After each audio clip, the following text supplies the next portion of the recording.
oilani tushavering. Hali meni erim Rossiyada ishlayotgan bo'lsa, bu gaplar menga nima deydigan ayollar ham ko'rayotgandir televizorda. Lekin oilada ona maktabdir. Bu meni gapim emas, ulug'larning gapi, ustozlarning. Ona maktabdir, ona madrasadir. Tarixda shunday deb aytilgan. Al-Hakim at-Termiziy hazratlarini onalari tarbiyalagan. Imom Buxoriy hazratlarini onalari tarbiyalagan. Juda ko'p kishilar, nima ko'p kishi emas, o'zi oilada men ko'p kuzatganman. Mana sizni kuzatuvlaringizda qanaqa? Ko'pchilik aytadi, otam bilan bir darsxonada o'tirib deydi, ovqat yeya olmaymiz. Yeya olmas edik deydi. Hozirgilar bemalol o'tiradi deydi. Men bemalol o'tirib ovqatlanishni qoralamayman. Bolalarni biz erkin tarbiya qilishimiz kerak balkim, lekin shu yerda hech kim onani gapirmaydi.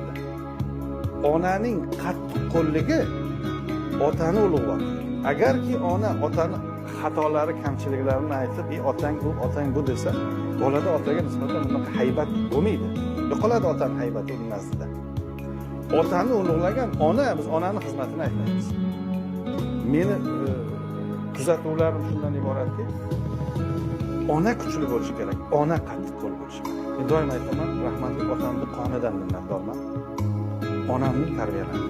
U qattiq qo'lligini aytib bera olmayman, kulasiz. Mana bugun siz bilan shu suhbatga chorladim. Bizni o'qigan gazetamizgacha, jurnalimizgacha, kitobimiz ertaga biror erta qolmay o'qiganlar, onam o'qiganlar. Ertaga o'qiydigan yoshga ertaga o'qitganlar, hikoya o'qiydigan vaqtda hikoya o'qitganlar. Bank sohasida ishlasalar ham fan va turmush o'qiydigan vaqtda fan va turmush, sharhli vaqtda sharhli o'qitganlar. Qayerdan suhbat bosdi? Ya'ni asosi oilada.